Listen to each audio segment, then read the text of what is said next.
साई पल्लवी फिल्मों में अपने असाधारण प्रदर्शन के लिए पूरे भारत में एक जाना माना नाम बन गई है। अभिनेत्री हर फिल्म में अपने बेजोड़ अभिनय से लोगों को इम्प्रेस करती है और आज मैं आपके लिए उन्हीं की एक और शानदार फिल्म लेकर आया हूँ जिसका नाम है गार्गी। तो ज्यादा टाइम वेस्ट ना करते हुए चलिए गार्गी मूवी का एक्सप्लेनेशन स्टार्ट करते हैं। तो गार्गी फिल्म की शुरुआत होती है एक स्कूल से, जहाँ पर हम इस मूवी के लीड कैरेक्टर गार्गी को देख पाते हैं।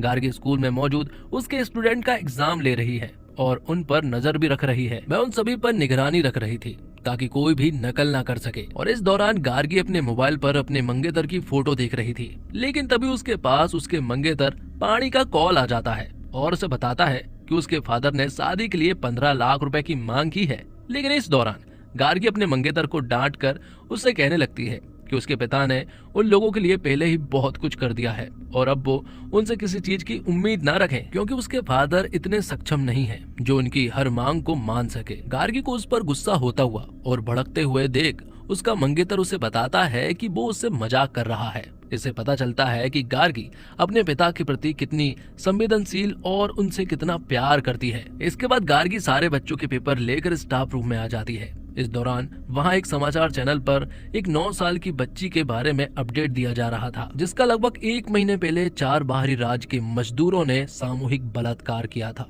इस दौरान समाचार में बताया जाता है और उन्हें उड़ीसा के एक रेलवे स्टेशन से पकड़ लिया गया है। उनके अलावा 5वें व्यक्ति को उन्हीं आरोपी में दोषी ठहराया गया था। व्यक्ति की पहचान उजागर नहीं की गई थी, जो स्थानीय आदमी था। इसी बीच हमें गार्गी का एक फ्लैशबैक दिखाया जाता है, जहां वो अपने स्कूल में मौजूद थी, जहां उसे मैथ के टीचर अपने पास ट्यूशन आने का कहता है, क्योंकि वो मैथ में थोड़ी कमजोर थी। इस दौरान वो टीचर उसे गलत तरीके से देख रहा था और गलत तरीके से छू भी रहा था। और अब कहानी प्रेजेंट में आ जाती है। जब गार्गी अपने घर लौटी तो वह अपनी छोटी बहन अक्षरा को खोजने लगती है, क्योंकि उसने पहले भी उस छोटी बच्ची के रेप की खबर के बारे में सुना था और वह चिंतित थी। तभी गार्गी की माँ उसे बताती है कि वो पास ही के पार्क में खेलने के लिए गई थी। इसके बाद शाम होने पर अक्षरा जब घर वापस आती है तो गार्गी उसे डांटने लगती है। ये उसका डर था जो अक्षरा पर गुस्से के रूप में बाहर निकल रहा था। यहाँ गार्गी अक्षरा को गुस्से से कहती है, तुम्हें कितनी बार कहा है कि 5 बजे से पहले घर आ जाना, तुम इतनी देर तक बाहर क्या कर रही थी। यहाँ अक्षरा गार्गी को कहती है, पास ही के अपार्टमेंट में बहुत सारे पुलिस वाले इकट्ठे हुए थे और वहाँ बहुत भीड़ भाड़ है, इसलिए मुझे आने में थोड़ी देर हो गई। यह सुनकर गार्गी को अपने पिता की फिक्र होती है। इस दौरान हम समझ पाते हैं कि गार्गी के फादर उसी अपार्टमेंट में काम करते हैं, जो कि एक वॉचमैन है। उनका नाम ब्रह्मानंद है। इसके बाद गार्गी ब्रह्मानंद को कॉल करती है, लेकिन उनका मोबाइल बंद बताता है। इस कारण गार्गी खुद उस अपार्टमेंट की ओर जाती है और वहाँ मौजूद एक महिला कांस्टेबल से पूछती है, यहाँ पर क्या चल रहा है। महिला कांस्टेबल बताती है कि इस बिल्डिंग में काम करने वाले सभी वर्कर्स से पूछताछ की जानी है, इसलिए सभी को पुलिस स्टेशन ले जाया जा रहा है। फिर गार्गी उनसे पूछती है कि सभी को कौन से पुलिस स्टेशन ले जाया जा रहा है, लेकिन ये तो उन्हें भी नहीं पता था। इसके बाद गार्गी अपने पिता को वहाँ ना पाकर उदास होकर घर वापस लौट आती है। इसके बाद वो अपनी माँ को कुछ नहीं बताती और कहती है, पापा की आज नाइट ड्यूटी है, इसलिए वह आज रात घर नहीं आएंगे। इसकी कुछ ही देर के बाद गार्गी की एक दोस्त सेंड्रा वहाँ आ जाती है, जो उसे बताती है कि उसके पिता भी घर नहीं लौटे हैं। दरअसल सेंड्रा के फादर भी उसी अपार्टमेंट में वॉचमैन है और पूछताछ के लिए पुलिस ने उन्हें अपने साथ ले गई है। सेंड्रा गार्गी से कहती है, अभी मुझे पुलिस स्टेशन से कॉल आया था, वो मेरे पापा को छोड़ रहे हैं, इसलिए मुझे थाने में बुलाया है। गार्गी कहती है कि वो भी उसके साथ चलेगी। रास्ते में वो दोनों एक मेडिकल पर रुकते हैं, जहाँ से गार्गी अपने पापा के लिए शुगर की मेडिसिन लेती है, लेकिन उसके पास पैसे पूरे नहीं थे। इस कारण वो दुकानदार से पैसे बाद में देने का कहती है। इसके बाद वो दोनों पुलिस स्टेशन पहुंच जाते हैं। वहाँ सेंड्रा को उसके फादर मिल जाते हैं। इस कारण वो उनके साथ घर चली जाती है, लेकिन गार्गी के फादर उसे कहीं नजर नहीं आ रहे थे। इस कारण वो पुलिस स्टेशन के अंदर जाती है और इंस्पेक्टर से अपने पापा के बारे में पूछती है। और यहाँ हमें पता चलता है कि उस 9 साल की बच्ची का बलात्कार करने में जिस बारे में न्यूज लगातार दिखाया जा रहा था, उसमें 5 लोग शामिल थे और वो 5वां कोई और नहीं बल्कि गार्गी के फादर ब्रह्मानंद है। और ये सारी जानकारी गार्गी को पुलिस से मिलती है। यह सुनने के बाद गार्गी सन्न रह जाती है। वो पुलिस वालों से कहती है, सर जरूर आपको कोई गलत फहमी हुई होगी, मेरे पापा ऐसा बिल्कुल नहीं कर सकते। तो पुलिस वाला गार्गी से कहता है कि ऐसा नहीं है कि वो लोग उसके फादर को फंसा रहे हैं, उनके पास कुछ पुख्ता सबूत है और इस कारण उन्हें अरेस्ट किया गया है। अभी भी गार्गी को पुलिस वालों की बातों पर यकीन नहीं होता और वो एक बार अपने पापा से मिलना चाहती है, पर इंस्पेक्टर उसे मिलने नहीं देता और उससे कहता है कि वो इस स्टेशन में नहीं है और उन्हें नहीं पता कि वो किस स्टेशन में है। इसके बाद वो गार्गी को घर जाने के लिए कहता है और उसे अपने परिवार के साथ जल्द ही शहर छोड़ने की हिदायत भी देता है। इसके बाद गार्गी रोते हुए वहां से चली जाती है और भानुप्रकाश नाम के एक फेमस लॉयर को कॉल करती है, जिनके पास उसके फादर पहले काम किया करते थे। गार्गी और उसकी फैमिली को वो बहुत अच्छे से जानते थे। इसके बाद गार्गी उन्हें सब कुछ बता देती है। वो कहते हैं, तुम टेंशन मत लो, मैं हूं ना, मैं सब कुछ संभालूंगा और उसके पापा को कुछ नहीं होगा। फिर अगले सुबह न्यूज द्वारा ये बात आग की तरह पूरे शहर में फैल चुकी थी और मीडिया वाले भी गार्गी के घर के पास आ चुके थे। गार्गी अपनी माँ और अपनी बहन को घर पर एक रूम में रहने को कह देती है ताकि वो लोग मीडिया वाले और लोगों की नजरों में न आए। इसके बाद वो घर के बाहर ताला लगाकर अदालत के लिए निकल जाती है। अदालत पहुंचने पर वो देखती है कि वहां पर बहुत सारे लोग प्रोटेस्ट कर रहे हैं, जो गार्गी के फादर को कड़ी से कड़ी सजा देने की मांग कर रहे थे। यहाँ पर भानुप्रकाश भी मौजूद होते हैं। लेकिन जब गार्गी के फादर को अदालत से बाहर लाया जा रहा था तब वहाँ भीड़ बहुत ही भड़की हुई थी। पुलिस उन सबको रोकने की कोशिश कर रही थी, लेकिन तभी भीड़ में से कोई गार्गी के पापा के सर पर एक बोतल मार देता है। फिर पुलिस वाले इस भीड़ को कंट्रोल करते हैं और गार्गी के पापा को जेल भेज दिया जाता है। इसके बाद हम भानुप्रकाश को देखते हैं, जो गार्गी के पापा का केस लड़ने वाले थे, पर एसोसिएशन वालों ने उसे केस लड़ने से मना कर दिया है क्योंकि गार्गी के पिता एक 9 साल की बच्ची के रेप के केस का आरोपी है, जिन्हें लोगों ने पहले ही अपराधी मान लिया था। इस कारण बार काउंसलिंग एसोसिएशन वालों ने भानुप्रकाश को एक नोटिस भेजा है और इस कारण अब वो केस लड़ने से मना कर रहे हैं। इसके बाद भानुप्रकाश कहता है, गार्गी, मैं ये केस लड़ना चाहता था पर मैं अब ये केस नहीं लड़ सकता, मेरे हाथ बंधे हुए हैं और मैं बार काउंसलिंग के खिलाफ भी नहीं जा सकता हूँ। तभी वहाँ मौजूद भानुप्रकाश के पास काम करने वाला एक जूनियर वकील, जिसका नाम इंद्रास है, जिसे हमने मेडिकल के पास भी देखा था,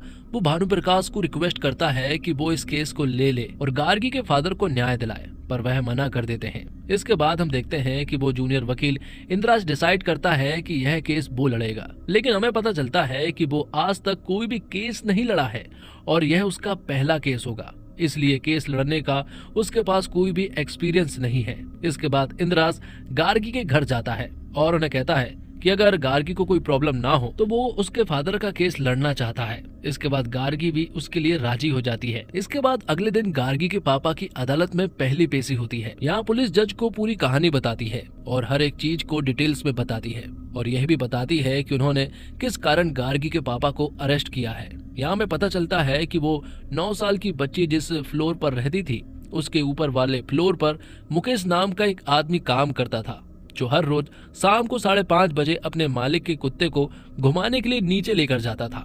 बिल्डिंग की लिफ्ट में कुत्ता अलाउ नहीं था, इसलिए मुकेश कुत्ते को सीढ़ियों से लेकर जाता था और वो 9 साल की बच्ची उस कुत्ते को पसंद करती थी। वो रोज उसके साथ खेला करती थी। वो रोज शाम को वहां आती थी। मुकेश ने देखा कि इस बिल्डिंग के लोग वहां की सीढ़ियों का इस्तेमाल बहुत कम करते हैं। मुकेश ने ये बात अपने तीनों दोस्तों को भी बताई, जो उसी एरिया में काम करते थे। इसके बाद वो उस बच्ची के साथ दुष्कर्म करने के बारे में सोचते हैं। इसके बाद वो पुलिस वाला बताता है कि रोज की तरह एक दिन शाम को 5:30 बजे जब वो बच्ची उस कुत्ते के साथ खेलने के लिए आई, तब इन सारे अपराधियों ने सबसे पहले उस बच्ची को बेहोश किया। इसके बाद वह एक एक करके उसके साथ दुष्कर्म किया, लेकिन तब उन लोगों को किसी चीज के गिरने की आवाज सुनाई दी।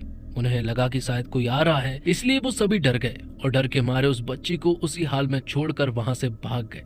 इसके बाद फिर उस बच्ची को उस हाल में सबसे पहले ब्रह्मानंद ने देखा और फिर वो उस बच्ची को उसके घर ले जाता है। बच्ची के पापा पहले तो बदनामी के डर से उसे अस्पताल नहीं ले जाना चाहते थे। इसके बाद जब उन्हें पता चला कि उनकी बेटी की सिचुएशन बहुत खराब है और वो सीरियस है, तब जाकर वो उसे अस्पताल लेकर गए और इसी बीच पुलिस कंप्लेंट भी हुई, क्योंकि इस केस के चलते हर हाल में अस्पताल में एडमिट होने के लिए पुलिस में कंप्लेंट करना जरूरी होता है। फिर डॉक्टर उस बच्ची का टेस्ट करते हैं, उसमें उनको 4 अलग अलग डीएनए मिलते हैं और ये उन्हीं 4 अपराधियों के डीएनए हो सकते थे। अब ये बात उन 4 लोगों को भी पता चल चुकी थी। जैसे ही उन्हें पता चलता है कि उन्हें पुलिस ढूंढ रही है और उन पर केस हो गया है, तो वो लोग पुलिस से बचने के लिए उड़ीसा भाग जाते हैं। इसके बाद पुलिस वाला बताता है कि इसके बाद हमने उड़ीसा पुलिस की मदद ली और उन्हें अरेस्ट कर लिया। इसके बाद जब 4 अपराधियों का डीएनए टेस्ट करवाया जाता है तो इन 4 का डीएनए मैच हो गया था। इसके बाद हमने आइडेंटिफिकेशन परेड करवाया। बच्ची ने उन 4 अपराधियों को आइडेंटिफाई किया। इसके बाद हमें पता चला कि ब्रह्मानंद ने उस बच्ची को 6 बजे उनके घर पहुंचाया था, पर जब वह 4 अपराधी उस आवाज सुनकर भागे थे तब 6 बजे थे और बच्ची 6 से 6:30 तक ब्रह्मानंद के साथ थी। वो उस बच्ची के साथ अकेला था। इसके बाद हमने दोबारा आइडेंटिफिकेशन परेड किया ताकि ब्रह्मानंद की पहचान हो सके। इस बार चारों अपराधियों के साथ साथ हमने ब्रह्मानंद को भी आइडेंटिफाई किया। ये सुनकर इंद्रास उस पुलिस वाले से दूसरी बार किए गए आइडेंटिफिकेशन परेड के दौरान क्या हुआ ये पूछता है। इंद्रास ये जानना चाहता था कि उस दिन एग्जैक्टली हुआ क्या था। इस पर वो इंस्पेक्टर बताता है कि उस दिन वह बच्ची दोबारा उन चारों अपराधियों की पहचान कर लेती है, लेकिन ब्रह्मानंद को पहचानने से पहले वो बहुत ज्यादा डरी हुई थी। इस कारण उसकी तबीयत खराब हो जाती है। वो पुलिस वाला बताता है कि दरअसल बच्ची के पापा अपने साथ उस बच्ची की दवाई लाना भूल गए थे, पर इत्तेफाक से बच्ची जो दवाई लेती है वही दवाई इंस्पेक्टर का ड्राइवर भी लेता है। फिर इंस्पेक्टर बताता है कि उसने उसके ड्राइवर से दवाई लेकर उस बच्ची को दे दी और कुछ देर बाद वो ठीक हो गई। तब हम फिर से ब्रह्मानंद का आइडेंटिफिकेशन परेड करवाते हैं और वो उसे पहचान लेती है। तो इंस्पेक्टर से यह सुनने के बाद इंद्रास कहता है कि आपका ड्राइवर की उम्र क्या है? तो वो बताता है कि उसकी उम्र अभी 45 साल की है। इसके बाद इंद्रास कहता है कि आपने जो स्ट्रेस की मेडिसिन जो उस बच्ची को दी थी उसकी कितनी मात्रा थी, लेकिन इंस्पेक्टर को इस बारे में कुछ भी नहीं पता था। इसके बाद इंद्रास फिर से उससे कहता है कि उनको ये नॉर्मल सी बात तो ध्यान रखनी चाहिए थी कि बच्चों के और बड़ों के दवाइयों में डोज और उनकी मात्रा अलग अलग होती है, चाहे वह एक दवाई क्यों ना हो। पर आपने उस दिन एक हाई डोज मेडिसिन छोटी सी बच्ची को दे दी, इससे उस बच्ची की जान भी जा सकती थी। ये सभी बातें सुनकर जज वहाँ एक मेडिसिन एक्सपर्ट को बुलाती है ताकि उस दवा के बारे में और अधिक मजबूती जानकारी मिल सके। और उस एक्सपर्ट से पूछा जाता है कि अगर यह एडल्ट को स्ट्रेस की मेडिसिन किसी छोटी बच्ची को गलती से दे दी जाए तो क्या होगा। इस पर वह एक्सपर्ट बताता है कि अगर ऐसा होता है तो बच्ची अपनी कंसंट्रेशन खो सकती है और डिसीजन लेने में भी उसे कंफ्यूजन हो सकता है और कभी कभी तो यह जानलेवा भी हो सकता है। इसके बाद एक्सपर्ट ये सुनने के बाद जज ने सेकंड आइडेंटिफिकेशन परेड अमान्य कर दिया और दोबारा उसे कंडक्ट करने का कहती है। और वो ये भी बताती है कि इस बार आइडेंटिफिकेशन परेड के दौरान वो भी वहीं पर रहेगी। इसके बाद हम एक फ्लैशबैक देखते हैं। हम देखते हैं कि जब गार्गी छोटी बच्ची थी तब उसका एक स्कूल टीचर उसे मैथ ट्यूशन पढ़ाने के लिए उसके घर आया करता था, जो गार्गी के पेरेंट्स से कोई भी फीस नहीं लेता था, उसको फ्री में पढ़ाते थे। लेकिन एक दिन जब गार्गी की माँ गार्गी को उसके सर के साथ घर में अकेला छोड़ के कुछ सामान लेने के लिए बाजार जाती है तो वह टीचर इस मौके का फायदा उठाने की कोशिश करता है और गार्गी को अपने पास बुलाता है। इसके बाद जब वो गार्गी को चूमने ही वाला होता है कि तभी वहाँ पर गार्गी के पापा आ जाते हैं और वह उस टीचर को गार्गी के साथ जबरदस्ती करता हुआ देख लेते हैं। फिर वह गुस्से से उससे कहते हैं कि चुपचाप यहाँ से चला जा, और उसने अगर दोबारा उसकी बेटी की तरफ आंख उठा के भी देखी तो वो उसकी जान ले लेगा। इसके बाद गार्गी के पापा उससे कहते हैं कि बेटी ऐसे लोगों से कभी भी मत डरना, जब भी कोई ऐसी मुसीबत में पड़े तो वो उसके पास होगा जो इन जैसे हैवानों को सबक सिखाएगा। यही कारण था कि गार्गी ये बिल्कुल भी नहीं सोच सकती है कि उसके फादर ऐसी कोई चीज कर सकते हैं। गार्गी अपने पापा को निर्दोष साबित करने के लिए लड़ रही है क्योंकि वह जानती है कि इस तरह के घिनौने काम के बारे में वो कभी नहीं सोच सकते। इसके बाद जब इंद्रास और गार्गी ब्रह्मानंद से जेल में मिलने गए तो उन्होंने उससे उस दिन की सारी कहानी के बारे में पूछा। ब्रह्मानंद ने बताया कि उसने बच्ची को सीढ़ियों पर लेटा हुआ पाया था और उसने वही किया जो कोई भी समझदार आदमी करता। वह उसे उसके घर ले गया और उसके माता पिता को बताया कि उसने क्या देखा। ब्रह्मानंद बताता है कि उसकी शिफ्ट आमतौर पर शाम 6 बजे खत्म होती थी, लेकिन उस दिन सैंड्रा के पिता काम पर नहीं आए थे और वह अपने दोस्त की जगह काम कर रहे थे। सैंड्रा की शादी होने वाली थी और लड़के का परिवार उस दिन उससे मिलने आ रहा था, इसलिए ब्रह्मानंद ही रात की शिफ्ट कर रहा था। वहाँ इस हाल में अपने पिता को देखकर गार्गी अपने आंसू नहीं रोक पाई। वह बहुत ही दयनीय हालत में थे। उन्होंने ब्रह्मानंद की बातों पर विश्वास किया और फिर पीड़ित बच्ची के घर चले गए, इस उम्मीद में कि शायद उन्हें कुछ ऐसा पता चल जाए जो पुलिस से छूट गया था। इंद्रास के पास केस के बारे में जानने के लिए 1 हफ्ता था और उसे सारी चीजें 7 दिन में पता लगानी थी। इसके बाद वो लोग विक्टिम के घर पहुंच जाते हैं, जहां उसके पिता ने बताया कि घटना के बाद उनकी बेटी को अपनी दिनचर्या भी याद नहीं है और वह परेड के दौरान अपराधियों की पहचान नहीं कर पाई। जब उस बच्ची के पिता गार्गी को यह सारी चीजें बता रहे होते हैं तब उनकी आंखों में आंसू नजर आते हैं और वह बहुत दर्द में थे। वह यह सोचकर बहुत परेशान होते हैं कि आखिर उसकी बेटी की क्या गलती थी जो उन लोगों ने उसके साथ ऐसा किया। उस पीड़ित बच्ची के फादर को रोता हुआ देखकर गार्गी उस बच्ची से मिलना चाहती थी। उस बच्ची के पिता उससे मिलने की इजाजत भी दे देते हैं लेकिन तभी हम वहाँ बच्ची के भाई को देख पाते हैं जो गार्गी को उससे मिलने नहीं देता। इस कारण गार्गी और इंद्रास को वहाँ से जाना पड़ता है।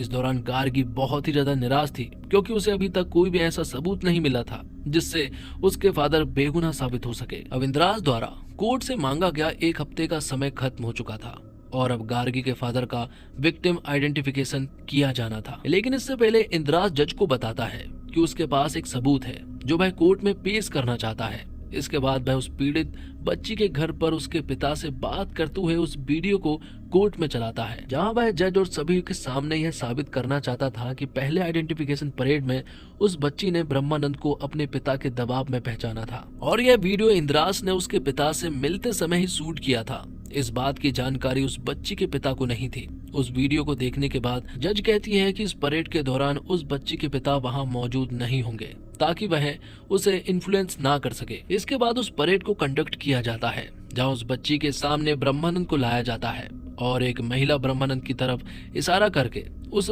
बच्ची से कहती है कि क्या यह वही आदमी है जिसने उसके साथ दुष्कर्म किया था। यह बात सुनकर वह बच्ची बहुत ज्यादा डर जाती है और वह ब्रह्मानंद की तरफ देखती तक नहीं। इसके बाद उस बच्ची के फादर वहां आकर उसे वहां से ले जा लेते हैं।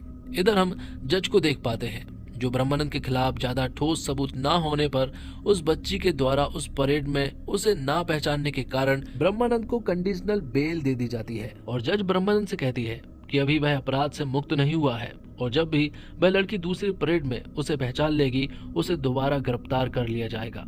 जज ब्रह्मानंद से रोज पुलिस स्टेशन जाकर साइन करने को कहती है। इसके बाद हम देखते हैं कि गार्गी अपने फादर को लेकर अपने घर जा रही है। वह बहुत खुश थी क्योंकि बहुत दिनों के बाद उसके फादर जेल से रिहा हुए थे।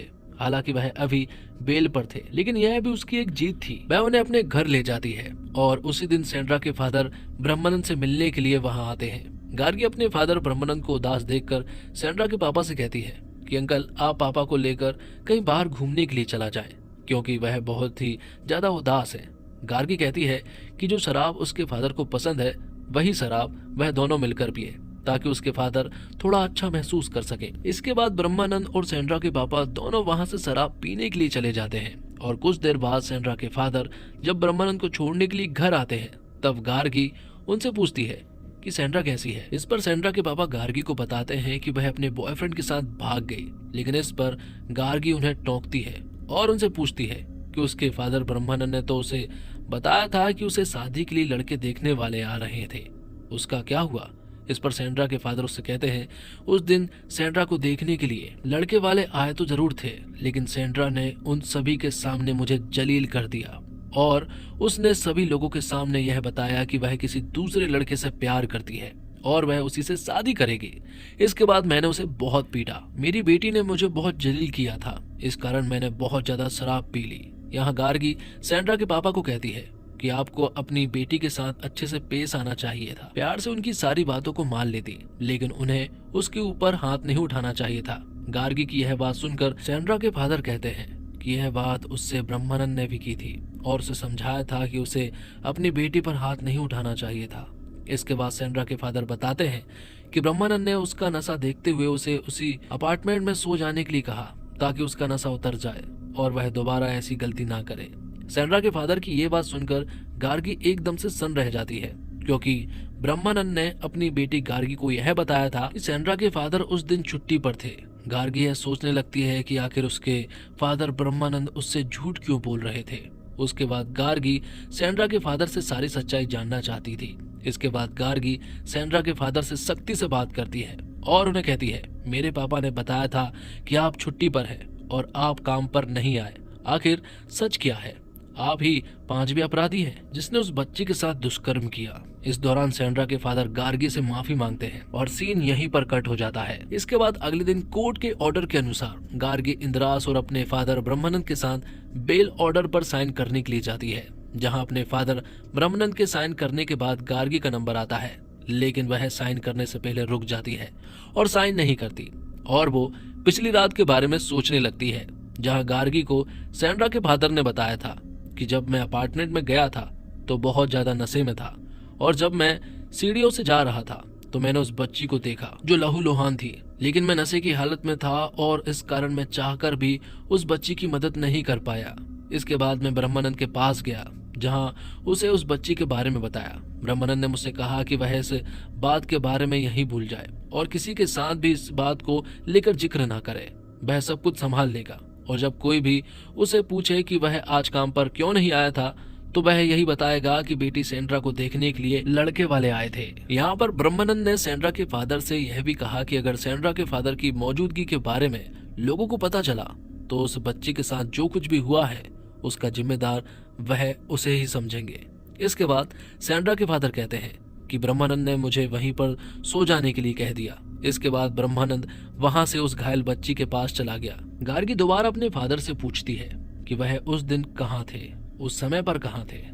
इस पर ब्रह्मानंद उसे बताता है कि उसने उसे बताया था वो टेरेस पर शराब पी रहा था। इसके बाद हम देखते हैं कि वहां पर सभी लोग मौजूद थे, यहाँ तक कि जज भी। इसके बाद दोबारा उस बच्ची के सामने परेड की जाती है। बाद में हमें कल रात का सीन दिखाया जाता है जब गार्गी और इंद्रास दोनों उस बच्ची के घर गए थे। सेंड्रा की फादर की बातों को सुनने के बाद ना चाहते हुए भी गार्गी को अपने फादर पर शक होने लगता है। इस कारण वह अब सारी सच्चाई जानना चाहती थी। जहां गार्गी उस डरी हुई बच्ची को अपने फादर ब्रह्मानंद की फोटो दिखाकर कि क्या इस आदमी ने तुम्हारे साथ बुरा किया है, इस पर बच्ची हाँ कहती है और ये सुनते ही गार्गी जोर जोर से रोने लगती है, क्योंकि उसे भी यकीन नहीं था कि उसके फादर ने ऐसा कुछ किया है जो उससे लगातार झूठ बोल रहे थे। और यहाँ पर असली अपराधी का असली चेहरा गार्गी के सामने आ जाता है। इसके बाद गार्गी अपने पिता को बिना मुड़कर देखे हुए वहां से चली जाती है, जहां वो अपने पापा के साथ बिताए हुए कुछ अच्छे पल याद करती है। इसके बाद हमें कुछ दिन बाद एक सीन दिखाया जाता है जहां हम अक्षरा के मंजिल निरातु बिजा फंक्शन, जो लड़की के जवान होने पर मनाया जाता है, को देखते हैं। जहां हम उस छोटी सी बच्ची को देख पाते हैं जो अपने पिता के साथ आई हुई थी और सभी लोगों ने उस हादसों को भुलाकर अब खुशी खुशी रहना सीख लिया है। और इसी के साथ ये मूवी यहीं पर समाप्त हो जाती है। तो दोस्तों, उम्मीद करता हूँ आपको वीडियो पसंद आई होगी। वीडियो पसंद आई हो तो वीडियो को लाइक करके चैनल को सब्सक्राइब जरूर कीजिएगा, ताकि आपको इसी तरह के लेटेस्ट और फ्रेश कंटेंट मिलते रहे। धन्यवाद। जय हिंद, जय भारत, जय श्री राम।